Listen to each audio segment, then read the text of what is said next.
Hi guys, welcome to a little new series that I've created, which is called Access All Areas, which is about, don't get misled by the title. I'm aware that sometimes when you see Access All Areas, it's about celebrities and stuff. This isn't. This is about accessibility features on different apps and websites towards the visually impaired community, which obviously, talking about them, I do know a fair bit about because I am myself visually impaired. Do you know what I mean? If you want to find out more about that, I'll link the video where I talk about my eyes somewhere in the description bar. But jumping in, this episode, well, video, whatever you want to call it, is about the accessibility settings within Facebook and Twitter. Now,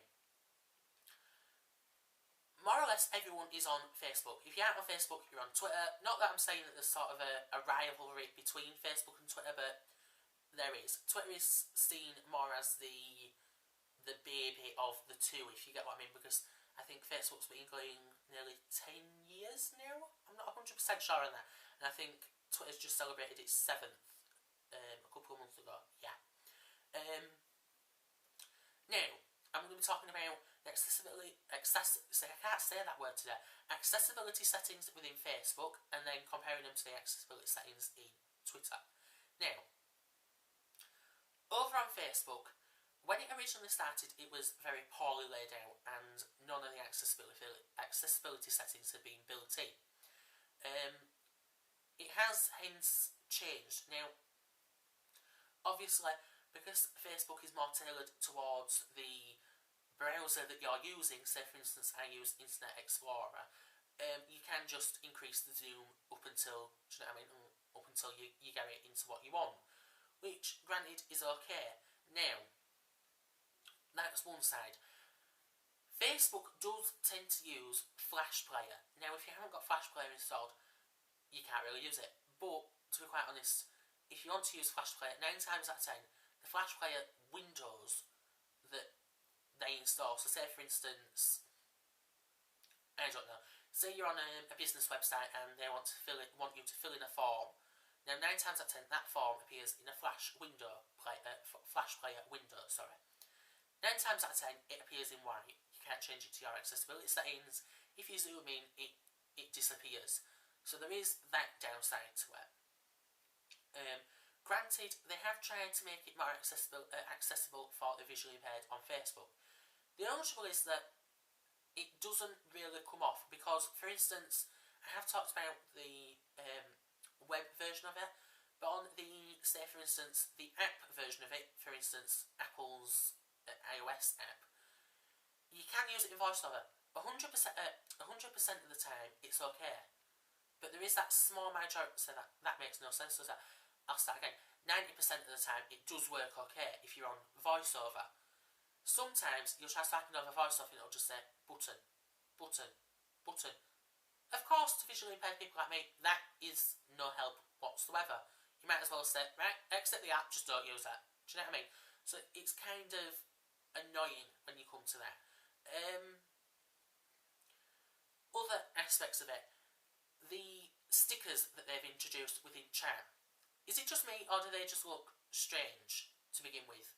Secondly, visually impaired people can't use them, because if you can't tell what they actually are, even if you're on VoiceOver and using the app within VoiceOver, it doesn't tell you what they are. It just says sticker 1, sticker 2, sticker 3. So it's kind of, do you know what I mean? It's no use whatsoever. That's my feelings about the Facebook side of it.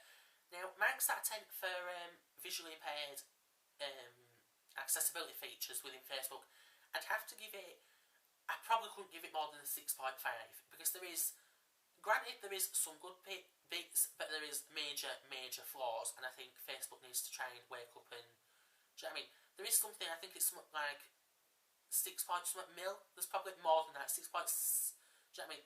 There's a lot of millions of people that use Facebook. Now, they might only think that a small minority of them are visually impaired, but a lot of visually impaired people probably use it to communicate with other do you get what I mean? So, they need to start thinking about other people rather than just the money side of it, because let's face it, they do try and pack Facebook full of ads. So, yeah. It's probably only a 6.5 out of 10. I have been on Facebook for many, many years, so, do you know what I mean? I've seen it evolve, and I think it has been evolving, but I don't think it's got to where it should be. The other side of it is Twitter. Now, don't get me wrong, I love Twitter. Now, there is some good points about that. For instance, the text size.